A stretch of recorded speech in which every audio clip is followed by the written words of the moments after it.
Hey everyone. All right, we are going to wrap up our claim evidence reasoning today. So by now you should have the claim box filled out, you should have the evidence and the reasoning box filled out. Okay, so the first thing you're going to do is you're going to copy and paste each section in this order to make your paragraph. Okay, so if you need a little refresher on how to copy and paste, I have hello here. I'm just going to highlight it and then push Command C. Some of your computers might be a little bit different. Yours might be Control C. So try both and see what works. Okay. And then you're going to go to your paragraph area and you're going to push Command V or Control V, and it should copy and paste it for you. Okay. So just in case you accidentally delete something when you highlight something, remember you can always press the undo button up here and it will get rid of whatever you accidentally did. Okay. But once I have my writing here, I'm just going to add some more writing just so you can see. And I'm going to indent. So you can push tab and it should indent it for you because that's the beginning of my paragraph. Obviously, you will have your writing here, not these random letters and words. Okay. So after you copy and paste each section, you're going to have to do it section by section. Okay. So you're going to copy your claim, paste it down here, copy your evidence, paste it, reasoning, paste it. Once you have all three parts, you are going to, I would first read it over carefully just to make sure everything flows and you're not repeating yourself. Sometimes once we put in a paragraph from the template, we can kind of see, oops, maybe we just repeated ourselves a little bit too much once it's all together. Okay, then you're going to edit and revise it. And this is probably one of the most important parts of our writing process. So really make sure you take your time in doing this. That's why we're giving you a couple days to edit and revise so you can make your writing even better than it already is. Okay, so the first thing you're going to want to do is look at the spelling of your words. So this is the editing side. Remember, editing is all about spelling, grammar, that type of thing. Okay, so luckily this is on a computer, so you have spell check for you. Spell check is your friend. Okay, so you can go to Tools, go to Spelling and Grammar, and click Spelling and Grammar Check, and it should help you check it. And I say help you check it because spell check does not know everything. Your brain is much smarter than spell check. Sometimes spell check has us fix or change things that we may not want to change. So make sure you take a look before clicking OK that it's the correct spelling or it's the correct thing that you want to say. Because sometimes spell check does make mistakes. So you got to double check it. Okay. Capitalization, this is a big one. Just make sure you have your beginning of your sentences capitalized. Remember, we always capitalize I and proper nouns. Okay. So please don't give me gray hair and don't capitalize the beginning of your sentences and I and proper nouns. You need to make sure you're capitalizing words. Okay. We should be able to do this very easily by 4th grade. So make sure you don't have any silly mistakes with capitalization or punctuation. Okay. Make sure your sentences have punctuation at the end. Okay. If you're quoting an article, let's say in your evidence you decided to quote a fact, make sure you use quotation marks at the beginning and the end of your fact. Okay. Indenting paragraphs, I showed you how to do that. You can just press tab at the beginning of your paragraph and it should indent it for you. If for some reason tab isn't working, you can always push the space bar 5 times and the beginning of your paragraph is indented.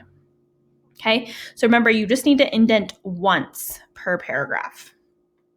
All right, and then you are going to read through your writing to see if it flows, which I talked about earlier. Just make sure you're not repeating yourself. You also want to make sure that you're starting your sentences in a variety of ways, meaning you don't want to start every sentence with next, I'll say. Like, next, I'm going to explain this. Next, I'm going to talk about this, okay? So you want to make sure you start your sentences in a variety of ways, not just the same way every time. And really take a look at your word choice. You also don't want to repeat your word choice too much, which I will talk about over in the revising checklist, okay? So you're going to read your paragraph 1, 2, 3, 4, 5 times because you're going to read it once just for spelling, and then you're going to put an X here, okay, once you've checked your spelling. You're going to read it a second time for capitalization and then put an X here. So yes, you do have to read your paragraph multiple times. That's how we're going to catch those mistakes, and that's how we're going to make your writing even better than it already is. Okay, so for the editing side, you have to read it 5 times, okay, separately. You're checking for each one of these separately each time you read. All right, now for the revising checklist. So revising is all about the craft of your writing, making your writing more interesting, making it more descriptive, making sure that you have all the necessary parts to your writing, okay? So on the revising side, you are going to read through your paragraph and look for descriptive language. So anything that the reader can visualize what you're writing.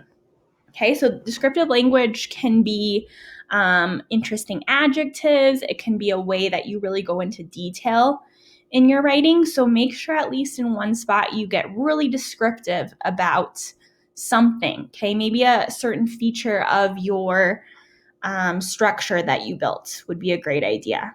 Okay, so really go into detail here. Word choice, you are going to take a look at if you can add more interesting vocabulary, like unique adjectives or strong verbs. Okay, that's just going to make your writing more interesting and exciting to read. Transition words, remember, those are always important. Your writing should flow. We're trying not to use first, next, then, and last. Okay, remember to use the transitions that we talked about in our writing unit earlier this year. If you remember, you have a whole list of transition words in your Google Classroom, okay? Remember, we came up with a word bank of all sorts of transition phrases for beginning, middle, and end, and that should be in the classwork section of your Google Classroom, okay, for My Google Classroom.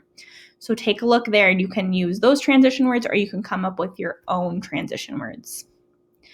You should have a strong opening that hooks the reader and addresses the prompt. So take a look at your very first sentence. Does it hook the reader? And does it address the prompt? Okay, so your first couple sentences should be very strong. You should also have a strong closing. Now, I'm guessing a lot of you need to add this because we seem to forget this part a little bit when we do race and CER. Your paragraph should have a good ending, okay? Your paragraph should make your reader feel satisfied and the writing feels finished at the end. And you should have at least one conclusion sentence. If you remember back to our writing unit when we did our ghost town writing, we talked about not dropping your reader off a cliff. So you never want to say, okay, I hope you enjoyed my reading, or I hope you enjoyed my writing, or I hope you learned something about my structure. That's dropping your reader off the cliff. You want to make sure that you are coming up with a really good, strong closing that ends your writing appropriately, okay? So just make sure you have a good, strong conclusion sentence at the end of your writing, okay? And just like the editing side, you're going to read your paragraph 1, 2, 3, 4, 5 times. So total, when you're editing and revising, you should be reading your paragraph 10 times. Okay, I know that sounds like a lot, but just think how much better your paragraph is going to get after doing the editing process and the revising process. Okay, so this is a really good time to make your writing shine and sparkle because we're taking the whole day on Wednesday, Thursday, and Friday to work on this, okay? So by the end of the day on Friday, you should have an amazing CER because you edited it and revised it very carefully, okay? So hopefully that makes sense with editing and revising. And just so everyone's clear, this is a great time to make changes to your writing. You don't have to go back up here and change this. This was just your plan, okay? But every single one of you should be making lots and lots and lots of changes to your paragraph here, okay? Remember, you can always make your writing better. All right, once you feel like you have gone through all of these checklists, you have X'd everything off, you've read it 10 times, you're going to go over to the rubric. So I posted the rubric. Let me show you on the checklist. Right, let's see where I put it. I think it's down here. Here it is. So you're going to click on this link and it's going to take you to the CER rubric. Okay, so this is the rubric that Mrs. Harmon and I will be grading you on. Okay, Now, I know all of you want to get the most points you possibly can, so I would suggest looking at this column, okay? This is the proficient column. This is the column where you want to be, okay? This rubric is at a 12 points. You want to make sure you're in this column, so read it over carefully. It very clearly tells you what we're looking for in each section of your writing, and we're not going to look at your plan, just so you know. Actually, we will glance at your plan just to make sure you have all the right parts here. But really, we're going to be looking at your paragraph when we are grading your writing, okay?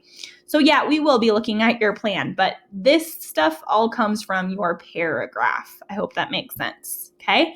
So you have exactly what we're going to be grading you on. This is the rubric, okay? So really take your time over the next couple days and look this over to make sure you get all of those points, okay? We want to give out as many 12s as possible. So make sure that you look at each of these boxes, okay? So again, there's 12 possible points. There's 3, 6, 9, 12 points here, okay? All right, guys, if you have any questions, please let me know. I've been having so much fun reading all of your awesome CERs so far. So keep up the good work with editing, revising, and looking over that rubric. And please let me know if you have any questions. All right, talk to you guys later. We're doing a Google Meet tomorrow at 10 a.m. Any fourth grader is welcome to join us. Okay, 10 a.m. tomorrow. See you then.